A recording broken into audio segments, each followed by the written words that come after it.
Welcome, traveler, to the wonderful life story of Socrates. If you like this video, please like and subscribe, but only if you genuinely enjoy what I do here. Now turn off the lights, relax your mind and body, and enjoy the story. Before the man, there is the city. And before you can know the man, you must feel the city in your bones. Breathe in.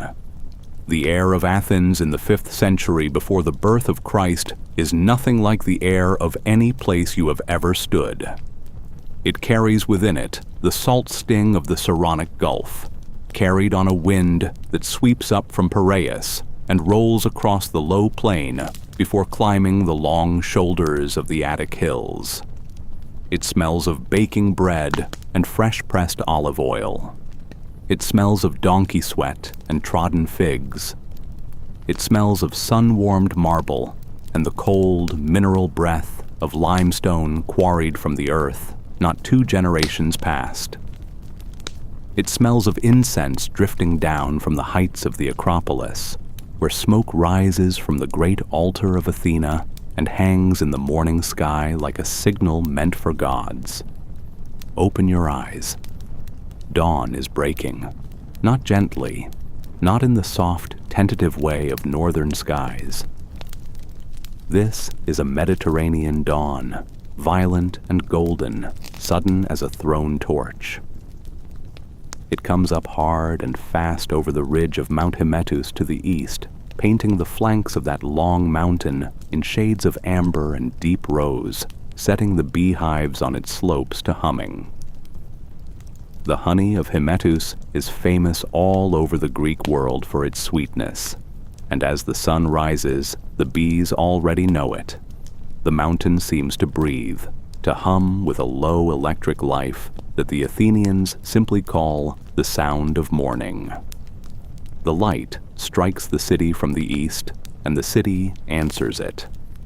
First, the Acropolis, that massive natural fortress of rock that the ancient gods seem to have thrust up through the earth's crust for no other purpose than to give mortals something to build their dreams upon. The Parthenon crowns it like a thought made solid. The great temple of the goddess Athena is still young in these years.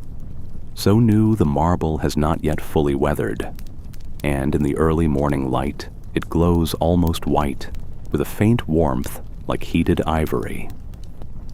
The 8 massive columns of its facade catch the first light and hold it. The chryselephantine statue of Athena within, all gold and ivory, cannot be seen from the streets below, but every Athenian knows she is there, standing 30 feet tall in her chamber of polished marble, her spear tip gilded, just visible from ships far out at sea on clear days, a lighthouse that says, "Here is civilization. Here is the city of the goddess of wisdom. Here is Athens." The city spreads below her. It is not enormous by the standards that would come later in history. A city of perhaps 100,000 souls within its walls, perhaps more beyond. Slaves, medics, foreigners, the resident craftsmen who are not citizens, but whose hands built everything you see. The streets of Athens in this era are narrow, deliberately, stubbornly, even defiantly narrow. They wind and curve and double back on themselves in a way that suggests the city was not planned so much as it accumulated, the way a coral reef accumulates. One organism building upon the skeleton of the last, generation upon generation, until the whole structure takes on a logic of its own that no single mind designed. The streets are paved with broad, flat stones, worn smooth by 10,000 years of sandaled feet. In the pre-dawn, before the city wakes, they still hold the coolness of the night. Run your bare feet across them and feel the cold smoothness. Feel, too, the grit of dust and sand between the stones. Athens is always dusty. The Attic plain is limestone and thin soil, and even in winter the roads are pale with it. But now the city is waking. first, the sounds. Even before the light has fully crested Hymettus, even before the long blue shadow of the Acropolis has begun to shrink, the sounds begin. A rooster somewhere in the Kerameikos neighborhood, north of the market, bellowing out his ancient office. Then another, further away, answering. The low moan of an ox being yoked to a cart, the clatter of a pot dropped on stone, a woman's voice, sharp and practical, calling out some domestic instruction to a slave girl who answers with a sleepy murmur. The creak of a heavy wooden door swinging on leather hinges. A dog, one of the many lean, purposeful dogs that occupy every ancient Mediterranean city like a kind of parallel civilization, giving 3 sharp barks and then falling silent, satisfied with having performed his duty to the waking world. The market begins to stir. The agora, the great public gathering place at the foot of the Acropolis, begins to fill, while the shadows are still long and cool. The merchants and vendors are always first. They must be. The good spots along the edges of the open square, beneath the colonnaded stoas, where shade will fall later in the day, are not assigned and not paid for. They are simply held by the ancient right of arrival. Come first, and you stand in shade. Come late, and you roast.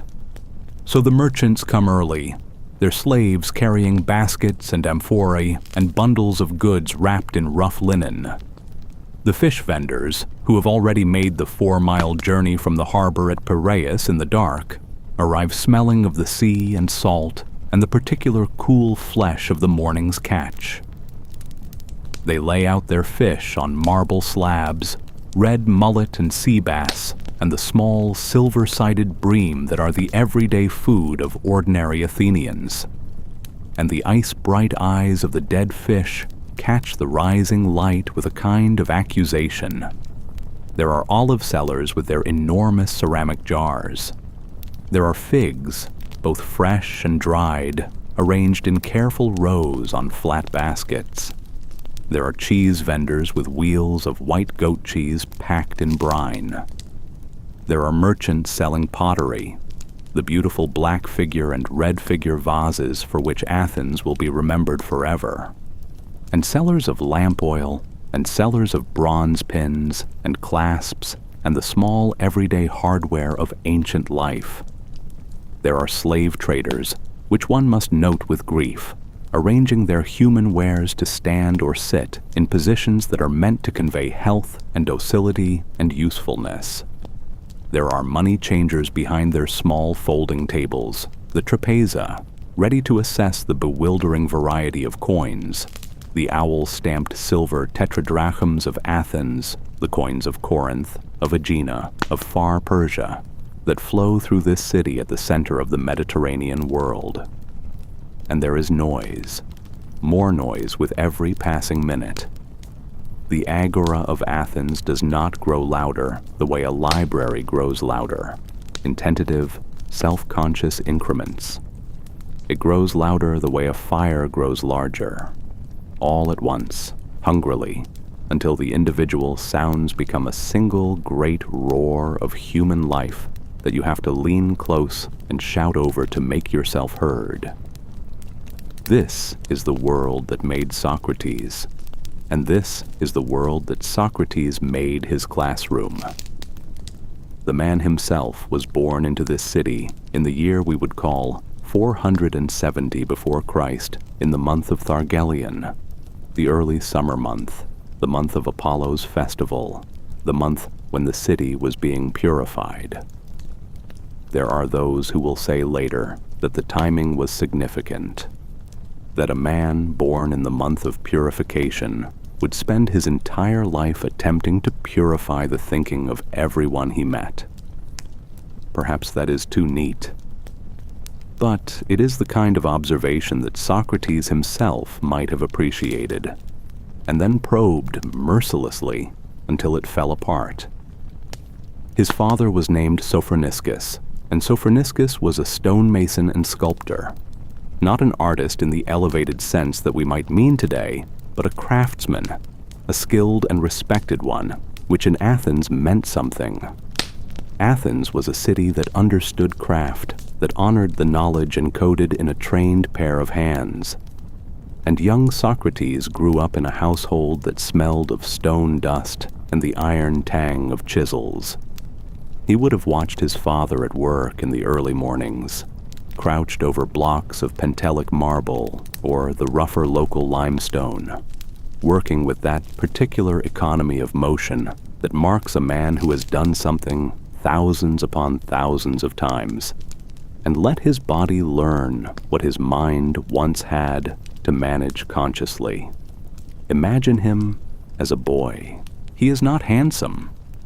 Even his friends will admit this later, and some of them will make it the subject of considerable philosophical meditation.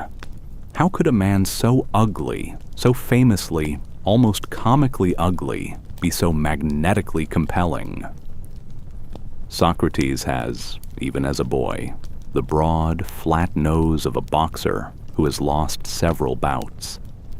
He has the wide-set, prominent eyes that his admirers will compare to a fish's eyes in less charitable moments, though they are, and this is always noted, those eyes are extraordinary in what they do. They miss nothing. They catch everything. They rest on a person with an attention so complete, so serious, so utterly undivided, that the object of that attention feels simultaneously flattered and terrified. Because those eyes are not just seeing you. They are measuring what they see against what they suspected, and they are already curious about the distance between the two. His build is compact, powerful, the body of a man who works with his hands.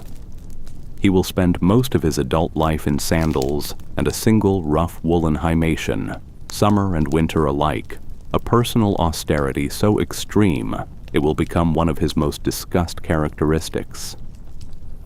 He feels the cold less than other men, they will say. He can go without food longer. He can drink everyone at a symposium under the table and walk home perfectly lucid, composing philosophy in his head as he goes. There is something about his physical presence that does not quite fit the category of human as most people understand it. Something that suggests that his body and his mind have made a private arrangement with each other, in which the body has agreed to follow where the mind leads without complaint. But that comes later. For now, he is a boy, and the city is his education. Athens does not have a school system in any formal modern sense. Boys of citizen families receive instruction. Some are sent to men who teach letters and music and mathematics. But the real education of an Athenian boy happens outside, in the streets and the agora and the gymnasium, in the constant friction of public life. Democracy is not merely a system of government in Athens.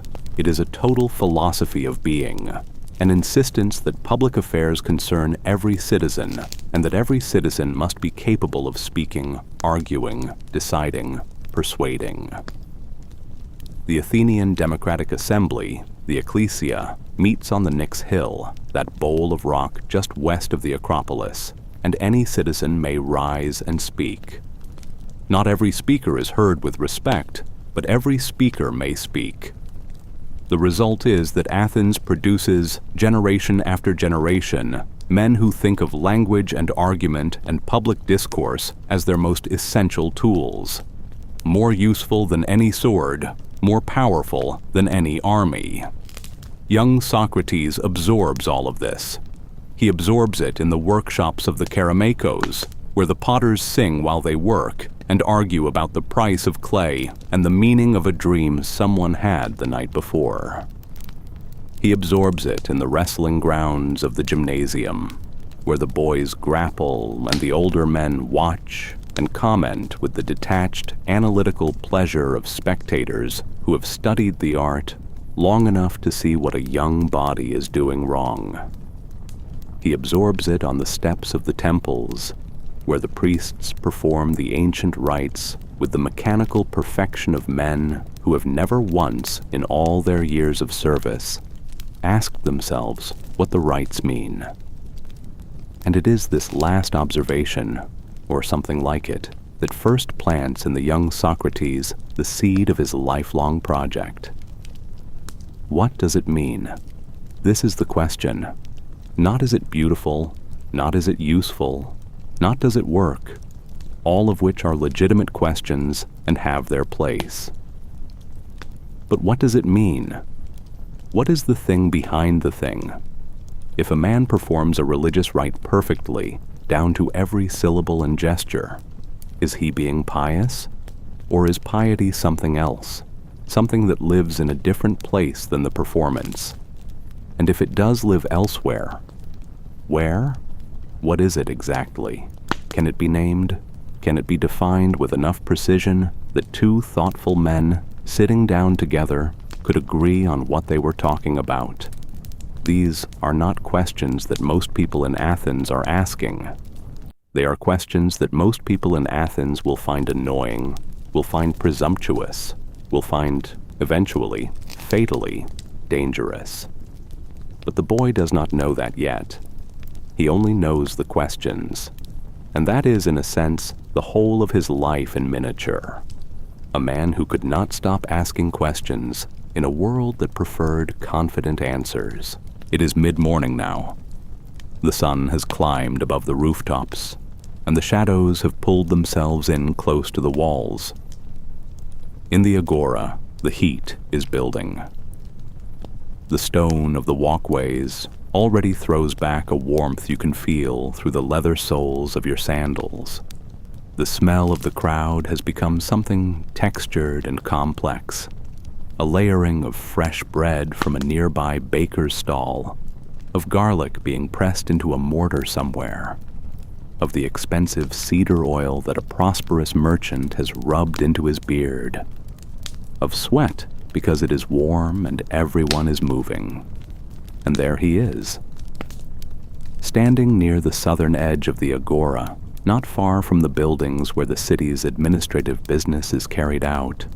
A short, stocky man in a plain wool cloak stands in the middle of a small cluster of people. He is barefoot. He is almost always barefoot, even on the rough stone, even in winter.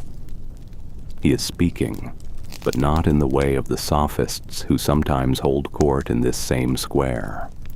The paid teachers who speak in elaborate musical sentences designed to demonstrate their own brilliance.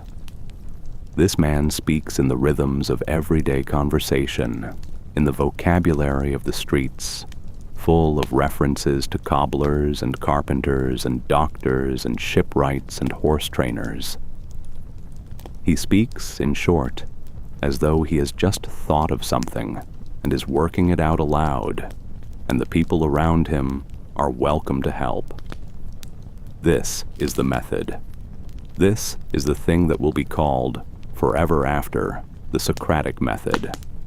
It does not look, from the outside, like philosophy. It looks like a conversation. It looks like a slightly disheveled man of perhaps 50, with a face like a friendly gargoyle, asking questions of a somewhat flustered younger man who was not, until a few minutes ago, expecting to have his certainties questioned. You say you understand courage, Socrates might be saying. His voice is not beautiful. It is not the trained, resonant instrument of the professional orator. It is an ordinary voice, with a slight roughness to it, the voice of a man who has spent his life outdoors. But it has warmth, an extraordinary warmth that contradicts everything about the precision of the arguments it carries. Tell me then, a soldier who stands his ground in battle, knowing the enemy outnumbers him and he will almost certainly die. Is he brave? The young man, perhaps a general's son, perhaps a promising student who considers himself quite educated, nods readily. Of course, that is exactly what courage is. And a man who retreats from battle, not from fear, but because his general has ordered a strategic withdrawal, a man who masters his own impulse to stand and fight, who overcomes his desire to demonstrate his courage, because he understands that the battle can be won another day. Is he a coward? The young man hesitates. He feels the trap.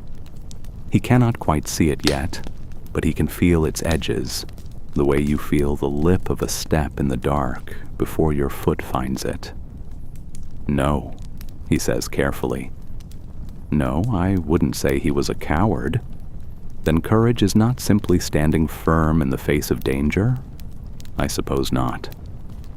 And is the diver who goes deep below the surface of the sea, where no light reaches and the pressure is immense and the danger is very real, because there are sponges to be gathered or an anchor to be recovered, is he brave? I think so. And the doctor who cuts open the living body to remove a corruption, knowing the patient may die from the cure, knowing that everything in the patient's nature screams at the intrusion. Is she brave? A longer pause now. The crowd around them has grown, because it always grows. This is the other thing about Socrates. Watching him work is the most interesting thing happening in the agora on any given morning. Merchants slow as they pass. Young men who were on their way somewhere suddenly find that where they were going is less interesting than where they are. Even old men who should know better, men who have heard this performance before, who know exactly where it is going, find themselves stopping and listening, because even when you know the trick of the hand, you still cannot quite see how he does it, and you cannot help watching to see if this time you will. I think, the young man says slowly, that all of these people possess something in common, a capacity to do what must be done despite fear, to act wisely in the face of danger. Wisely, Socrates repeats, and you can hear in his voice a kind of delight, genuine, irrepressible delight, because this is always the moment he loves, the moment the other person's mind begins to arrive at a truth it did not know it contained. So courage is related to wisdom, to knowledge, to knowing what ought to be feared and what ought not. It seems so. Then, the ignorant man who rushes into battle because he does not understand the danger he faces, because he has never thought clearly about death, or about what he is fighting for, or about what the victory would mean. Is he brave? Now the young man is quiet for a long moment. Around him, the crowd waits. The fish vendors have stopped calling out their prices. Even the dogs seem to pause. I had always called him brave, the young man finally says, but now I am not sure. Neither am I, Socrates says, and the warmth in his voice is overwhelming. He is not triumphant. He is not showing off. He is genuinely delighted. Delighted in the way of a man who loves the act of searching even more than he loves finding. And his delight is contagious. But I think we are closer than we were. Shall we look a little further? And they do. And the crowd listens, and the morning burns away. There is a day. No one is certain exactly when it falls in the long arc of Socrates' life, but it falls somewhere in his middle years, when he is past 40, and his fame in Athens has taken on a quality that is equal parts admiration and unease. There is a day when a man named Chaerephon does something that will change the world. Chaerephon is an old friend of Socrates, a man of such fervent enthusiasm for Socrates that his passion sometimes embarrasses even his subject. He is thin, pale, somewhat bat-like in his manner, the kind of man who believes completely in whatever he believes in, and does not see why everyone else does not believe it too. And Chaerephon makes a journey, in the company of other pilgrims, along the sacred way that winds northwest from Athens through the hills and valleys of Boeotia toward the sanctuary of Apollo at Delphi. picture the journey first, because it matters. The road to Delphi is itself a kind of argument for the existence of something larger than human life. It climbs through country that becomes progressively more wild and vertical as you travel northwest. The cultivated olive groves and vineyards of Attica giving way to rougher land, rockier, the scrub vegetation of the Greek highlands. And then, as you approach the sanctuary, the country does something almost theatrical. It rears up. The mountains here, Parnassus above all, with its twin peaks lost in cloud for much of the year, are not merely high, they are overwhelming.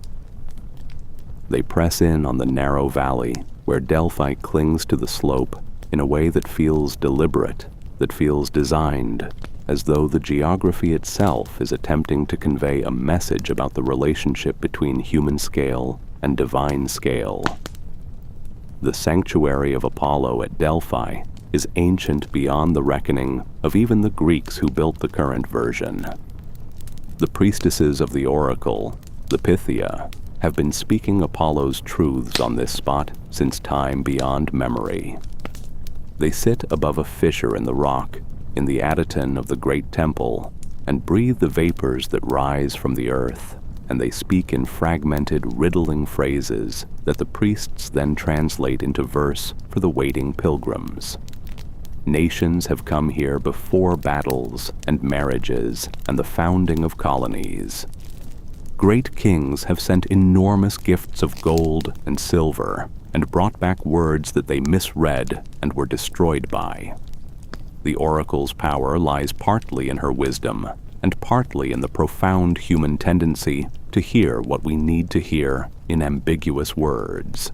Chaerephon comes before the Pythia in the dim, incense-thick inner sanctuary of the temple, with its smell of laurel leaves burning and the particular chemical sharpness of the geological gases rising from below. He waits while the priests prepare the oracle.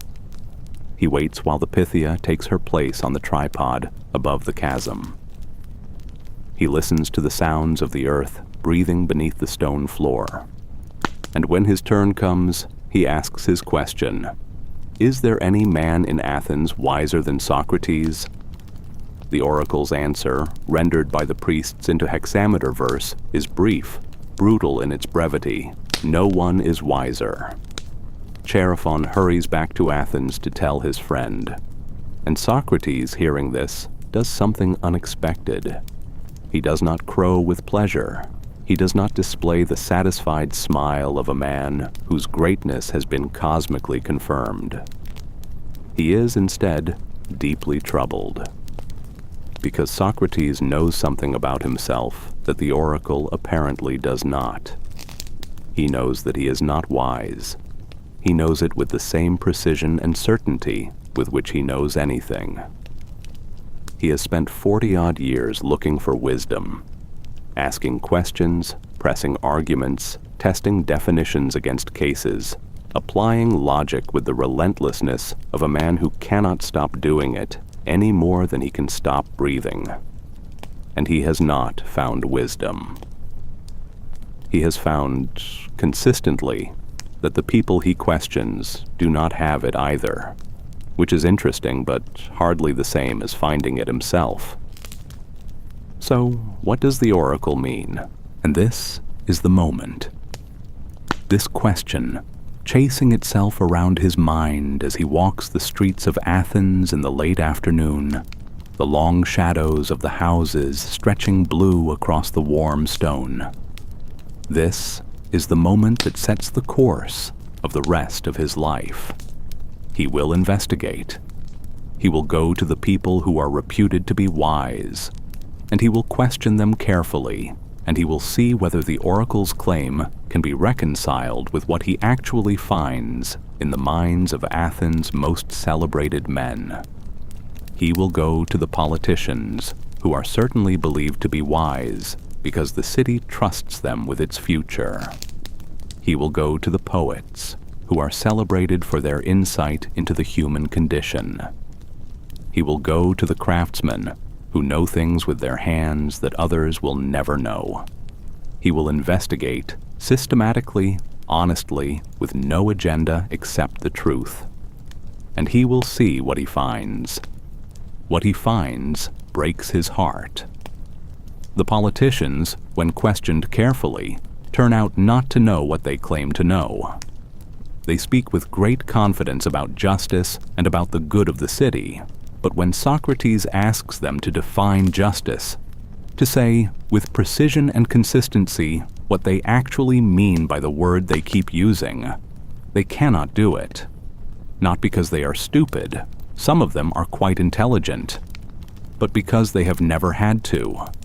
They have operated all their lives in a world where the confident assertion of an important-sounding idea is taken for understanding of that idea. They have mistaken fluency for knowledge. And Socrates, probing gently but relentlessly, shows them the space between what they claim to know and what they actually know. The space is enormous, dark, full of things they have never looked at.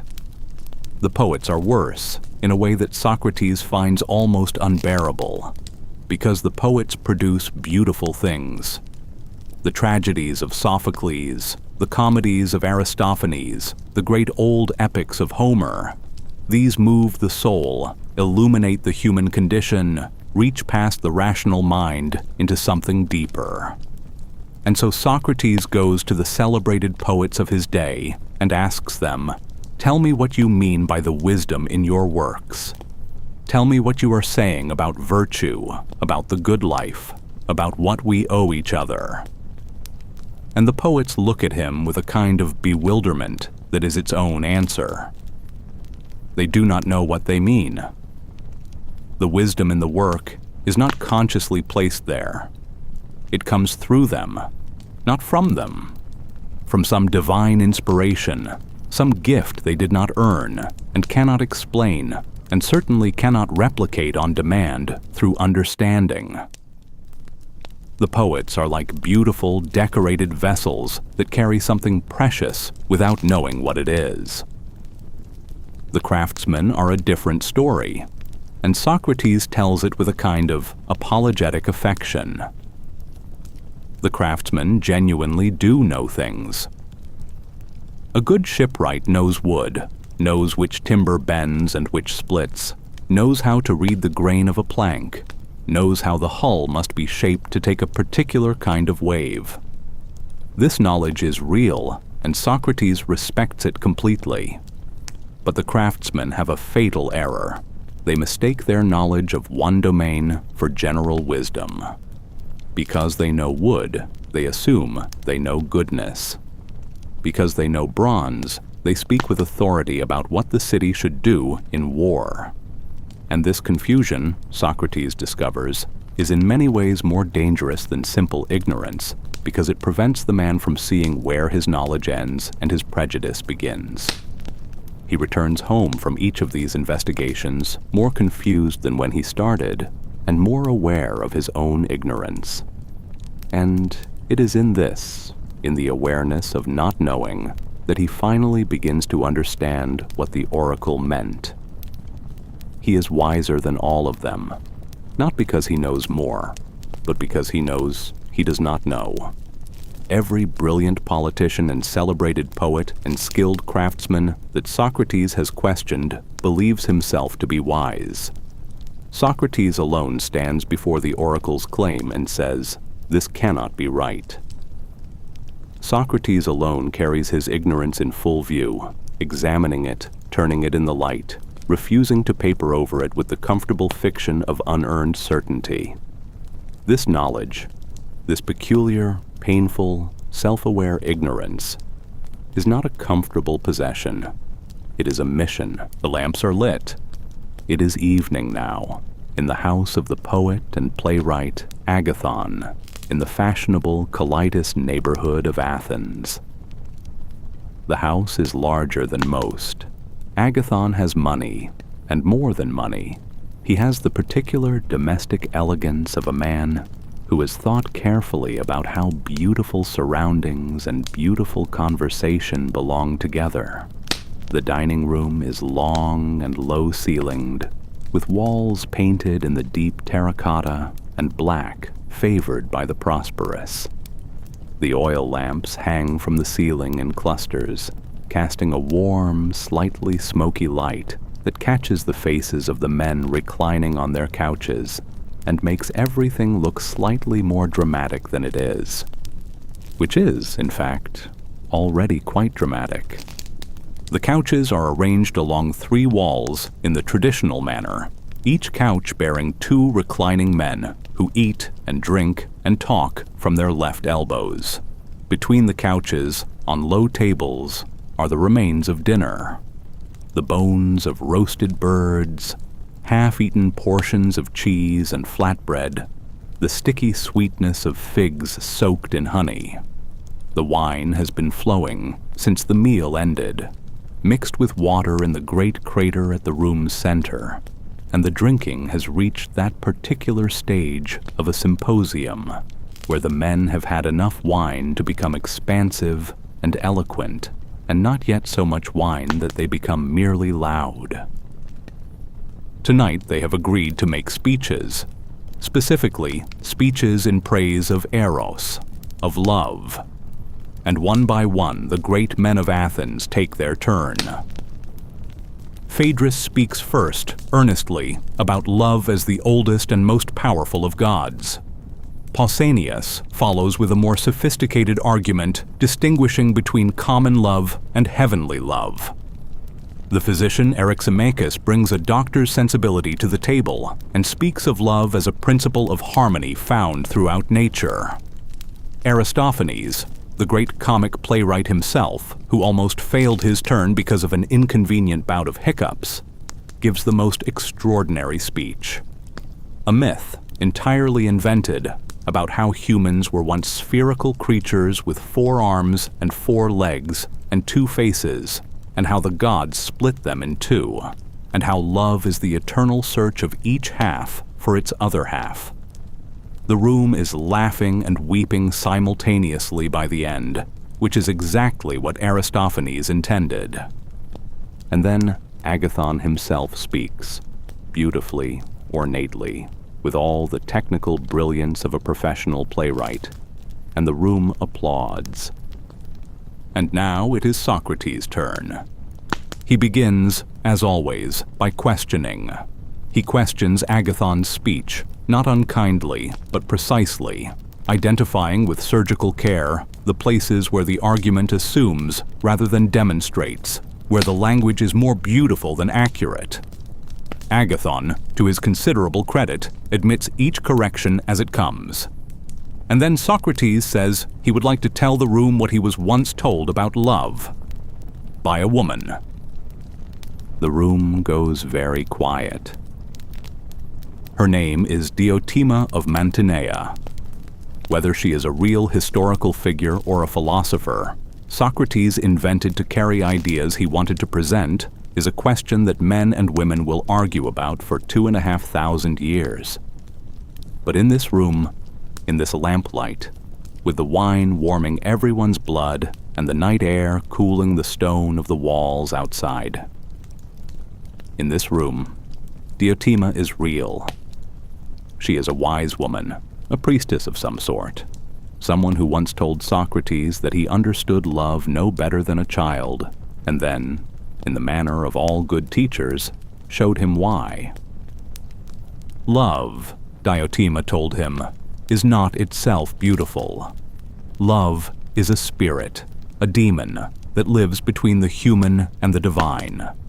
It is the child of resource and poverty, which means it is always in want, always reaching for what it does not have, always uncomfortable in the way of all things that exist in a state of becoming rather than being. Love is not wise. Love is the lover of wisdom, which is why the philosopher, the lover of wisdom, is in the grip of something erotic. The philosopher desires, and the desire is not, in its highest form, directed at individual beautiful bodies. It rises as one learns to see correctly from individual beautiful bodies to beautiful souls. and from beautiful souls to beautiful practices and beautiful laws and beautiful knowledge, until at last the lover of wisdom stands before something that was always there and will always be there, something absolute and unchanging and perfectly, purely beautiful. And the love that began with the sight of a beautiful face in a busy marketplace ends in the contemplation of beauty itself. Socrates speaks all of this quietly, with none of the oratorical flourishes that Agathon used, but the room feels different while he speaks. The men on their couches have stopped murmuring to each other. Some of them have sat up from their reclining positions without being aware of it. The lamplight seems to gather around the speaker, and the faces of the listeners, young men hungry for wisdom, older men remembering when they too were hungry, are turned toward him like flowers toward a source of heat. And then, just as Socrates finishes, just as the room is drawing breath to respond, the door bursts open. There are voices outside, drunk voices, singing badly. And then, supported by a laughing flute girl on one arm and an equally unsteady companion on the other, a figure enters the room who changes everything he enters. Alcibiades. Even drunk, even wreathed in flowers that are already wilting, even with his speech somewhat thicker than usual. Even so, Alcibiades is the most beautiful man any of them has ever seen. This is not an exaggeration. The beauty of Alcibiades is one of the documented historical facts of the ancient world, testified to by enemies as well as lovers, by the stern and the frivolous alike. He is tall and broad-shouldered, moving with the natural authority of a body that has never known awkwardness. His face has the quality of certain rare works of art. It does not look like other faces. It looks like a theory about what a face should be. He crashes into the room and sees Socrates, and his face does something complicated. Because Alcibiades loves Socrates. He is not sure, tonight or any night, whether this love is the simple love of the student for the teacher or something more fraught and personal and embarrassing. He has tried, and this he will admit to the entire party, to his own considerable humiliation. He has tried to seduce Socrates. He arranged it carefully. He managed to be alone with him. He said the direct things that one says when one wishes to be understood, and the usual indirections have not worked. And Socrates, this ugly, barefoot, oblivious man, simply did not respond. Not in the way of a man exercising moral restraint. In the way of a man who genuinely did not seem to notice that anything was being offered. Alcibiades is, this evening, not entirely sober about any of this. He sits down heavily and demands wine and begins to speak about Socrates.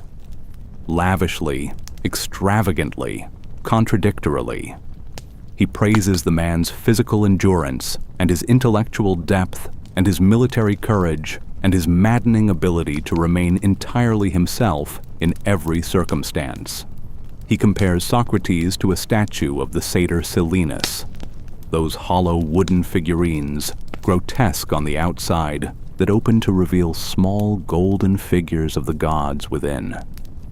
He says, "This man undoes me. I cannot be in his company without feeling that the life I am living is not the life I should be living. I go away from him, and the spell breaks, and I return to my old ways, and then I see him again, and it returns. That terrible sense that I am wasting something precious, that the beautiful exterior of my life is all exterior, that the gold is somewhere else." The room listens.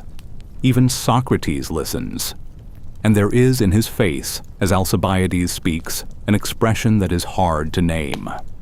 Not quite sorrow, not quite love, not quite pity, not quite its opposite, something that exists in the territory between all of them, an expression of a man who sees, with great clarity, something important and painful about another person and knows there is nothing he can do to change it.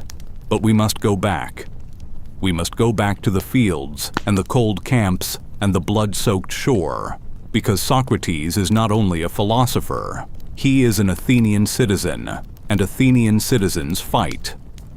Athens in the 5th century before Christ is a city at war for most of its adult life. The great Persian Wars ended a generation before Socrates was born, but they left behind a world of alliances and enmities and competing power structures that would eventually, inevitably, with the particular inevitability of human ambition and fear, produce the Peloponnesian War. Athens against Sparta, democracy against oligarchy. The sea empire of the Attic League against the land empire of the Spartan hegemony. 27 years of war from 431 to 404 that will eventually destroy Athens' power and permanently reorder the Greek world. Socrates serves in 3 campaigns that we know of. He is not a young man in any of them. At the siege of Potidaea in the north, in the early years of the Peloponnesian War, he serves as a hoplite, as the armored infantryman who is the backbone of the Greek way of war. The campaign is long and cold, and the supply lines are uncertain, and the army spends as much time waiting as fighting. This is war as soldiers know it, rather than war as it appears in histories. It is hunger and boredom and the perpetual ache of sleeping on stone in armor that fits you well enough when you put it on, but begins to seem designed for someone slightly different by the 2nd month. And here, in this camp by the sea in the far north of Greece, something extraordinary happens that Alcibiades himself will describe years later with the half-wonder of a man who still cannot entirely believe it. Socrates stands still for an entire day and night.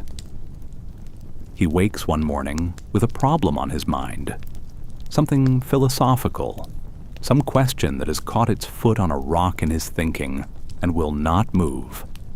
And instead of speaking with anyone about it, or writing it down, or abandoning it for the day's duties, Socrates simply stands where he is and thinks. He stands in the same spot, facing roughly the same direction, while the camp moves around him, and the hours pass, and the morning becomes afternoon, becomes evening, becomes night. The soldiers notice him. Some of them, curious, set up their bedrolls near him and watch through the night, wondering if this is some kind of religious devotion, some private communication with the divine. At dawn, Socrates says a prayer to the rising sun and walks away, apparently satisfied, apparently hungry, apparently entirely normal. This is not, in any sense that the other soldiers understand, normal. But the soldiers respect him anyway. More than that, the soldiers trust him in the way that soldiers trust men who remain calm when other men panic, with the specific, unrhetorical trust of bodies that depend on each other for survival. At the disastrous retreat from Delium, when the Athenian forces break and run in confusion and men begin dying in the chaos of a rout, Socrates retreats without running. He backs away from the pursuing Spartan forces, slowly, deliberately, never turning his back, his eyes front, his step measured, a man walking in a direction he has chosen rather than fleeing in a direction chosen by fear. Alcibiades, who is there with him, says later that Socrates looked, in that retreat, far more formidable than the men who were advancing on them. Because the men who advance in a battle are moved by the logic of the battle, by training and momentum, and the simple fact that everyone around them is also advancing. But the man who retreats with dignity in defiance of the surrounding chaos is moved by something internal, something the battle cannot reach, something that cannot be frightened. He calls himself a gadfly. It is his own metaphor, offered with no false modesty and very little comfort. Athens, he says, is a great and noble horse, strong, well-bred, accomplished, but also rather slow to rouse, rather comfortable in its habits, rather too inclined to sleep when it ought to be galloping. And a god. Here Socrates uses the word daimonion, which means something like divine inner voice, an oracle he carries within himself that speaks to him in warnings and prohibitions. A god has attached him to this horse, this city, like a gadfly, to sting it awake, to irritate it out of its comfortable complacency, to keep nipping at its flanks until it moves, until it thinks, until it shakes off its stupor and becomes what it could be. It is not a flattering self-description. Gadflies are not beloved. Gadflies are swatted, and Athens, in the last years of his life, is beginning to prepare its hand. The city has changed.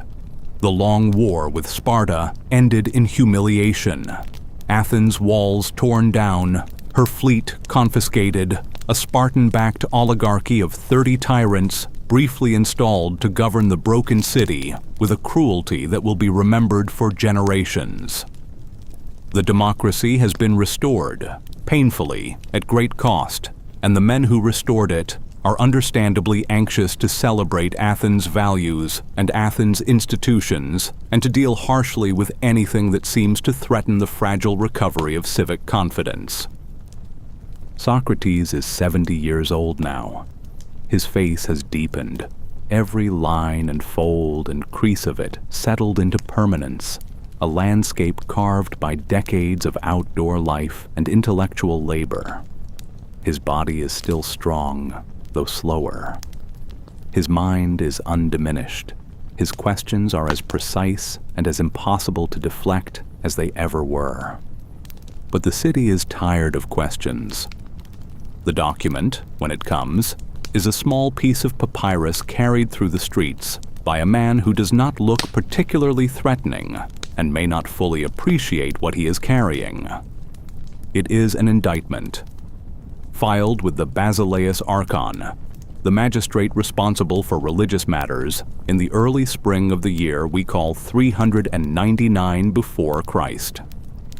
It has 3 accusers: Meletus, a young poet with a serious face and apparently quite personal grievances; Anytus, a wealthy and powerful politician who has practical reasons for wanting Socrates discredited; and Lycon, a skilled orator whose role in the affair will remain somewhat obscure.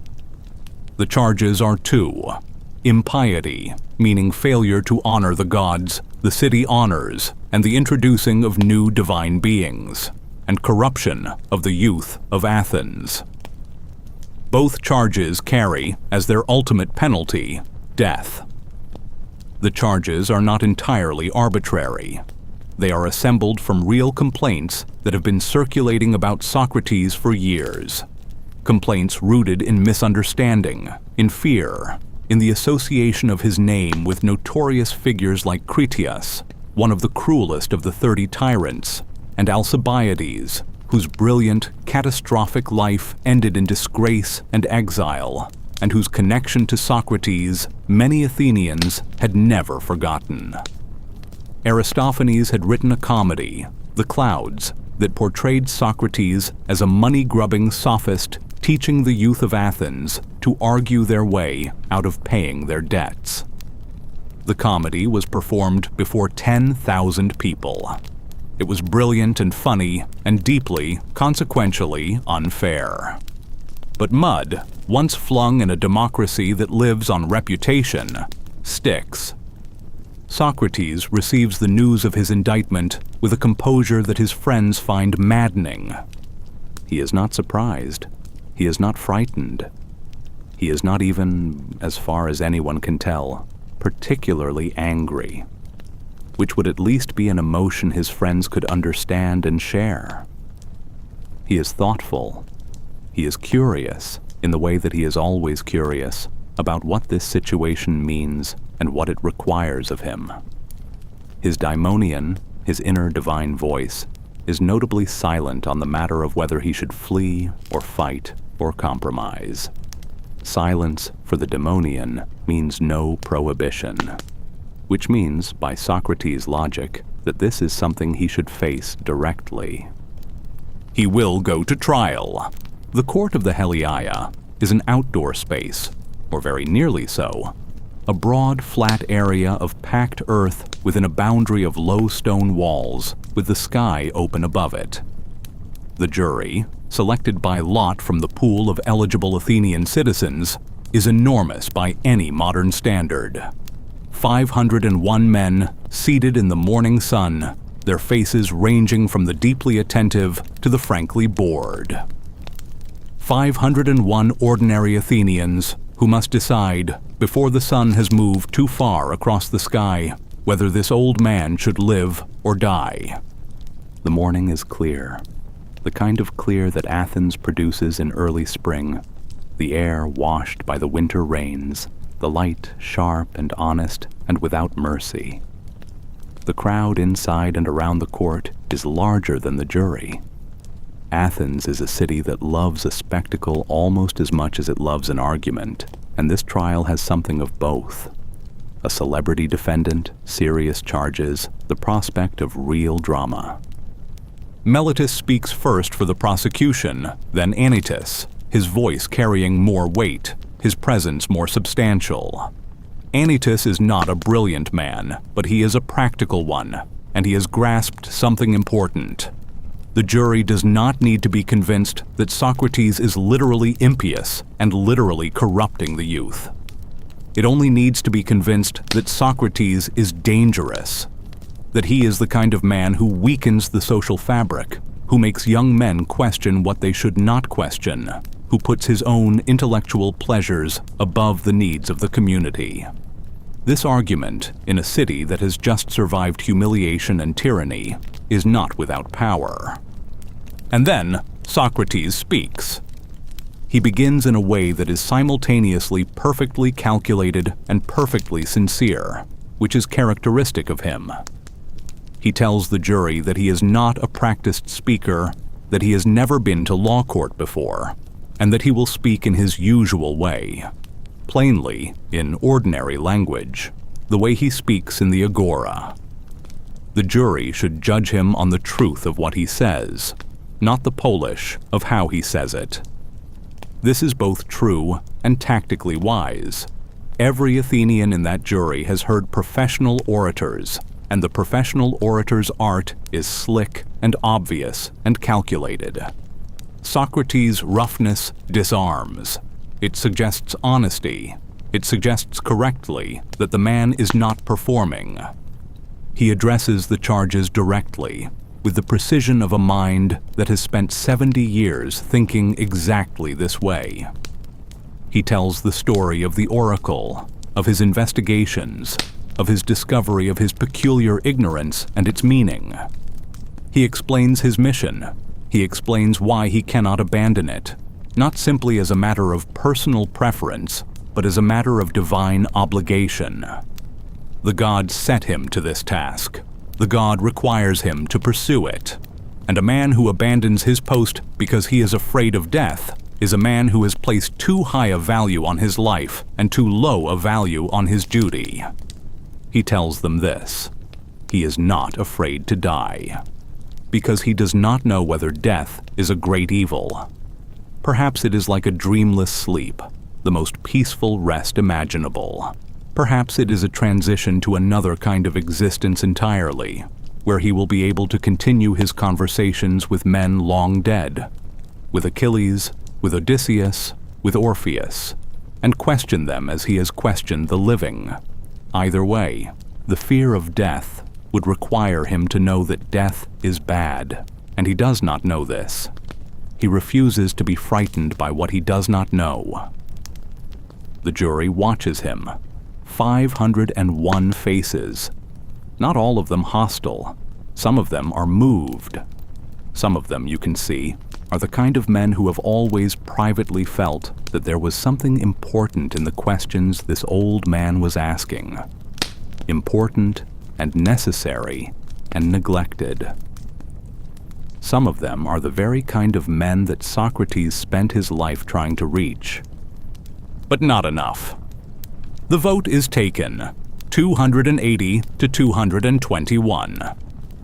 Guilty. The margin is not enormous. A shift of 30 votes and Socrates walks free.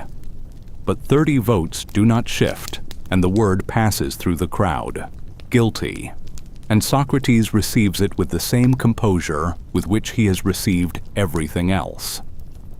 Now the jury must vote on the penalty.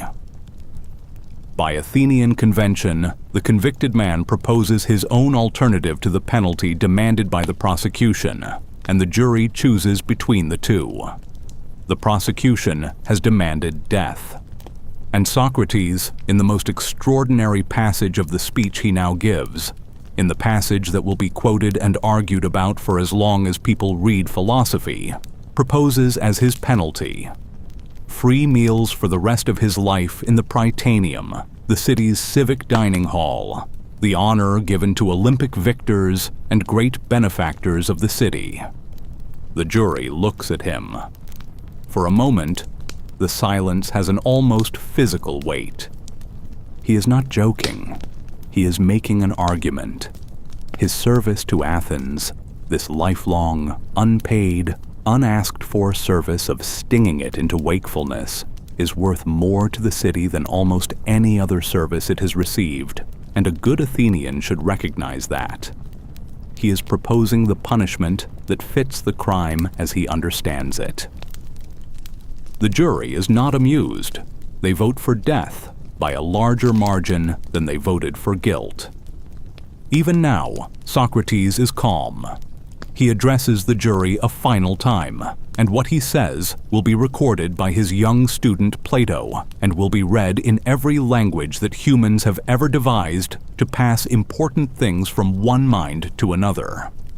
He tells the men who voted against him, "You have killed me to avoid being questioned, but you have only relieved me of a burden I was growing old under. The greater punishment falls on you. Because others will come. Others are always coming. And they will be younger and more fierce, and you will have no escape from them, because the escape from being examined is not execution. It is living in a way that is actually good and worth examining." He tells the men who voted for him, "Do not grieve. Something good has happened here, though you cannot see it yet." He walks out of the court. The prison in Athens, the Desmotarion, is not a place built to hold men for years. It is a holding place, utilitarian, functional, built for the short term. The walls are stone, the floor is stone. There is light, of a sort, from small, high windows that admit more sky than illumination. There is the smell of damp stone and of men who are sleeping on straw, and underneath that, always in an ancient city, the smell of the city itself, which the walls reduce but cannot entirely exclude. They bring Socrates here, and here something else entirely happens, because the execution is delayed. A sacred ship, the Theris, the ship of 30 oars that Athens sends annually to Delos to honor Apollo, happened to have been crowned with a garland and launched the day before the verdict. During the period of the ship's sacred journey, no executions may be performed in Athens. The city must remain pure. And so, Socrates waits. 29 days, 30, perhaps more. The sources disagree on exactly how long, but it is weeks, and during those weeks, the prison becomes, with a characteristic Socratic inevitability, a philosophy school. His friends come daily, young men and old, rich men, like Crito, who has enormous resources and enormous affection for his old friend, and men of lesser means. They come and they sit with him and they talk. They talk about the soul. They talk about death. They talk about what comes after death, and about whether the soul survives the body, and about how one ought to approach the end of life if one has, like Socrates, spent the whole of one's life trying to understand what it means to live well. Crito arrives one morning, very early, before the normal visiting hour, having bribed the guard to admit him. He slips into the room and sits beside the sleeping Socrates and waits, with the patience of a man who has waited for this man many times, in many places, over many decades. And when Socrates wakes, Crito tells him, everything is arranged. The guards can be paid. A boat is waiting. Friends in Thessaly will shelter him. He can leave tonight and live. Socrates listens to this offer. He takes it seriously because it deserves to be taken seriously. Crito is not an impulsive man, and this offer represents real planning and real risk and real love. And then Socrates explains patiently, at length, in the form of a dialogue with the imagined voice of the laws of Athens themselves, why he cannot accept the offer. The laws, he imagines, would say, "Did we not bring you into existence? Did we not govern your birth and your education and your life? Have you not lived under us for 70 years without complaint? Have you ever left the city for more than a few days? Have you not, by staying, implicitly agreed to abide by our decisions, including the decisions that go against you? And now that one decision has gone against you, you wish to discard the whole arrangement. This is not argument Crito can counter, not because it is unanswerable. It is, in fact, answerable, and Crito is not the only person who has noticed that Athens has done this man wrong, and that the wrong is ongoing, and that his death would compound it. It is unanswerable because Socrates has already answered it in the privacy of his own mind before Crito arrived. He has already decided. The only conversation now is the one that will help his friends understand why. He stays. The morning of the final day comes in through the high windows, like every other morning, but the light is different to those who sit in it. The room has filled. Plato, who is ill and cannot be present, will write everything he has been told by those who were there. Phaedo is here, young, beautiful, watching everything with the total attention of a man who understands that he is in the presence of something that will not come again. Crito is here, sitting close, his face doing a constant internal struggle with itself. Others, Simmias and Cebes, Theban philosophers who have argued with Socrates for hours about the soul's immortality, who have not been entirely convinced, but who have been permanently changed. The jailer enters at some point in the morning and delivers news. The ship has been seen returning to the harbor. By evening, the hemlock must be prepared. Socrates spends the morning in conversation, specifically in 4 arguments about the immortality of the soul that are some of the most beautiful and rigorously constructed philosophy ever produced in any culture at any time. He argues that opposites produce each other, that life comes from death, and death from life in an eternal cycle, as sleep comes from waking and waking from sleep. He argues that learning is remembering, that the soul's ability to grasp abstract truths like mathematical equality must mean it has encountered them before, in some prior existence before the body. He argues that the soul, as the principle of life, cannot admit death without contradiction, as fire cannot admit coldness without ceasing to be fire. His friends push back, hard. Simmias and Cebes are not easy audiences. They are trained philosophers, and they press him on every argument. and he welcomes every objection, engages every counter-argument, modifies and refines and presses forward. At some point in the afternoon, Xanthippe, his wife, is brought in, with their youngest son in her arms. Xanthippe has had a hard life as the wife of a man who gave his time to everyone except his family, and her grief today is the grief not just of a widow, but of a woman who has been waiting for this for a long time. She weeps loudly and says what every person in the room is thinking, that these friends are seeing him for the last time. Socrates asks Crito, gently, to have someone take her home. The friends are stricken by this. Some of them weep quietly. Apollodorus cries loudly and uncontrollably.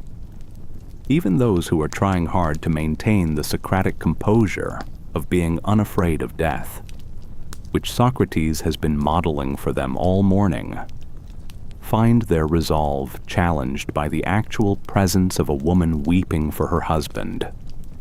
Socrates himself does not weep. He speaks to the grief around him as he speaks to everything, with affection and with clarity.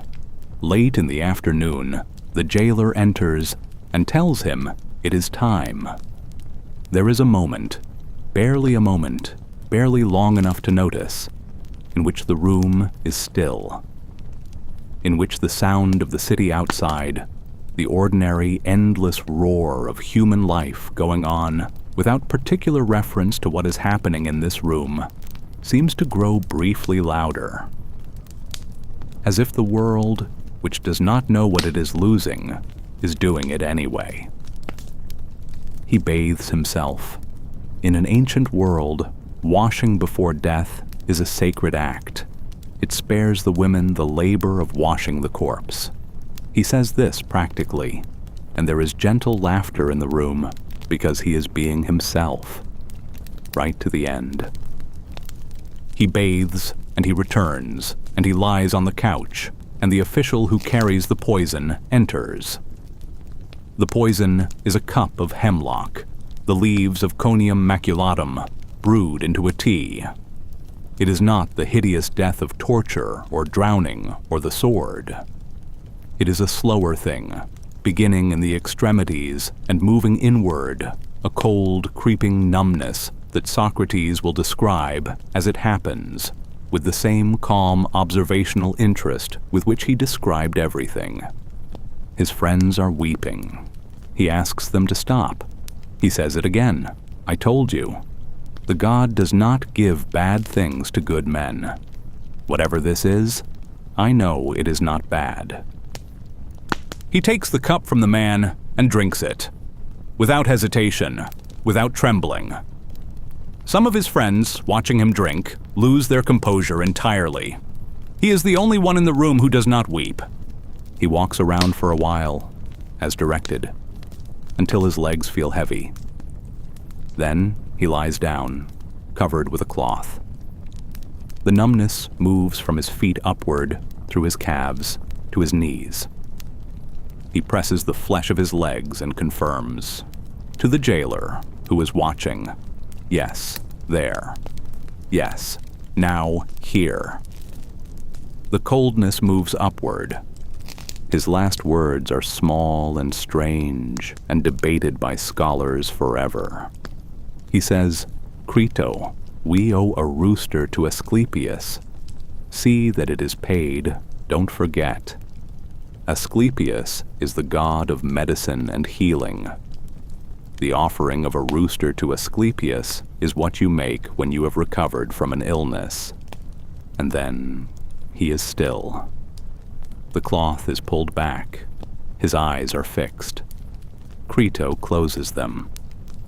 Outside, the city of Athens moves through its ordinary evening, its lamps being lit, and its fish being salted, and its wine being mixed, and its arguments being argued, and its children being put to bed, and its dogs finding their corners, and its stars emerging from the darkening vault of the attic sky, one by one.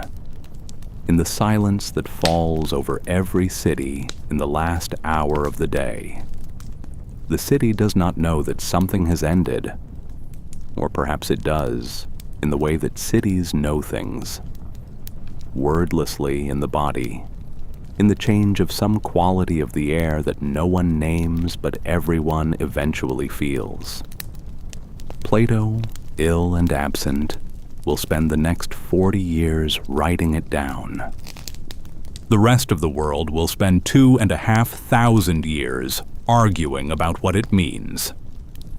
And in the argument, in the relentless, inconclusive, beautiful, necessary argument, Socrates continues his life's work. The questions that cannot be silenced outlive the man who asked them. The examined life continues in every generation that refuses to take its certainties for granted and dares instead to ask, simply, honestly, without guarantee of answer. What does it mean? What does any of it mean? And who, in all honesty, do we think we are? The sun sets over Athens. The Parthenon goes gold, then red, then a deep, bruised violet. The owls, sacred to Athena, goddess of wisdom, begin their work in the olive groves below the Acropolis. The city breathes. The stars appear. Somewhere in the Kerameikos, a stonemason's son has become the argument that will never end.